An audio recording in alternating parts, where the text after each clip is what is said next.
আজকে মাকে নিয়ে কিছু কথা বলতে চাই। সবাই বলে যে মা মানে সুন্দর, একদম সত্যি কথা, মা মানে সুন্দর। কিন্তু সেই মা একটু বেশিই সুন্দর হয় যেই মা নিজের সন্তানের সাথে সাথে অন্যের সন্তানেরও মঙ্গল চায়। কিন্তু যেই মা শুধুমাত্র নিজের সন্তানের কল্যাণের জন্য অন্যের সন্তানকে বিপদে ফেলে দেয়, সেই মাকে কি করে আপনি লক্ষ্মী বলবেন? সেই মা কি আদৌ লক্ষ্মী?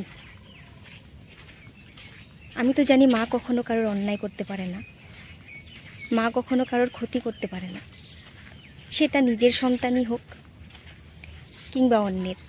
মার মধ্যে নাকি সেই গুণটা থাকে যে পৃথিবীর কোনো সন্তানেরই ক্ষতি করতে পারে না। তাহলে যারা অন্যের সন্তানের ক্ষতি করে তারা কি লক্ষ্মী মা না? তারাও লক্ষ্মী মা। কেন বললাম জানেন?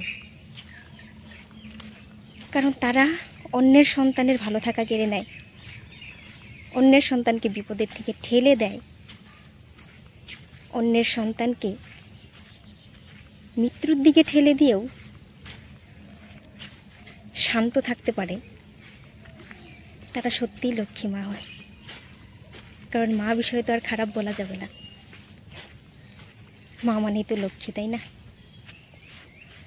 কিন্তু আমি সেই সকল মাদের অনুরোধ করব যে মা,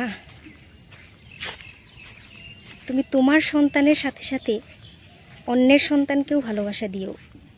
তুমি যদি অন্যের সন্তানকে ভালোবাসা দাও তাহলে তোমার সন্তানকে সবাই ভালোবাসা দিবে। তোমার সন্তানকে ভালোবাসা দেওয়ার লোকের অভাব হবে না, আর তাদের ক্ষতি করারও লোক হবে না। মা জাতের নামটা নষ্ট করবেন না, কলঙ্ক করবেন না মা নামটাকে। মা মানে শান্তি, মা মানেই সব কিছু যাকে খুলে বলা যায়, যে কিনা নিজের সর্বোচ্চ দিয়ে নিজের সন্তানকে ভালো রাখে। আর সেখানে যদি আপনি একজন মা হয়ে আরেকজন মায়ের সন্তানকে কষ্ট দেওয়ার কথা ভাবেন, তাহলে আপনি কি করে লক্ষ্মী মা হন?